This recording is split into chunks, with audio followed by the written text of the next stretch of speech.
lot of reservations for Wanda Maxiimoff and the way she's been portrayed in the MCU. They have managed to take the character and torture it severely, trying to sway the fact that they've never wanted to bring up the fact that she's actually a mutant. Maybe it's the reason that they have never really called her the Scarlet Witch. She's just been Wanda to everybody. Wanda Maxiimoff. Her and her brother Pietro started out as protesters and revolutionaries against Stark Industries, and then kind of out of nowhere they get brought into Von Strucker's one of his experiments with the Reality Stone, which then enhances their powers. Pietro's, of course, of speed, and then Wanda's with this whole brew of strengthened powers that she tends to have and just beseeches on anybody. Now note, because if we look at the history of just her in general, you see her in the post-credit scenes of the Winter Soldier. We see her going through her experiments and seeing how they're exactly going. And she, of course, has this chip on her shoulder because her parents were generally killed in an apartment building when she was about 10. But she was adopted. And the first thing that they saw was Stark Industries, so they've kind of had this resentment since. Of course, they've learned to forgive and learned that totally it wasn't Tony's fault.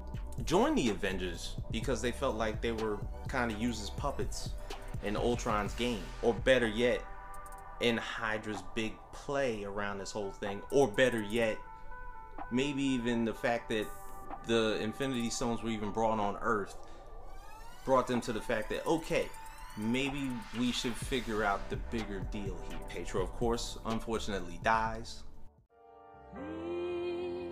Celebrate me home. She then goes into seclusion with Vision, which we've seen in the comic books. That's absolutely correct. She does fall in love with an android with phasing technology and powers. Vision, of course, with the Mind Stone in his head, unfortunately meets his demise. In Infinity War, you got to remember how strong this woman is. She was using her powers to destroy an Infinity Stone on one hand, all while holding back Thanos with the Infinity Gauntlet in the other hand. That's what we're talking about here. That's how strong this character is. Let's just say this character in general. And they still won't describe her as a mutant. The next time we see her in Endgame, she literally drops down in front of Thanos. You can honestly say because she has the power of the dark side in her, and uses it to lift Thanos off of the ground, and then damn near crushes him to death, to the point where he has to call on his entire army to start plugging away and shooting at her because he is about to die. He didn't lay a finger on Scarlet Witch. He knocked Captain Marvel damn near into... He hit Captain Marvel so hard that she ended up in the funeral scene. That's the next time you saw Captain Marvel. But he couldn't put a hand on Scarlet Witch.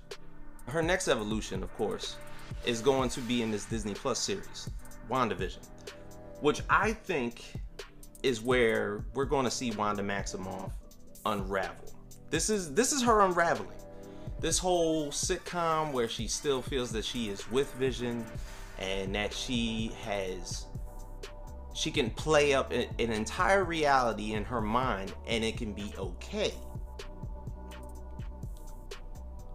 And then she's going to, of course, Speed and Wiccan are going to be introduced into the series. Now, if you know who Speed and Wiccan are, they are her and Vision's children.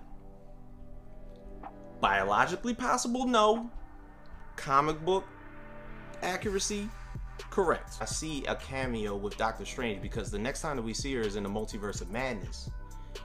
And that tutelage that Doctor Strange is always giving her in the comics is pretty much going to happen. Because I feel like maybe per se the villain or somewhat of the antagonist in this movie might be her. Because the way that she has gone through I guess, a sort of PTSD in a case, to where she's lost 2 people that she's loved.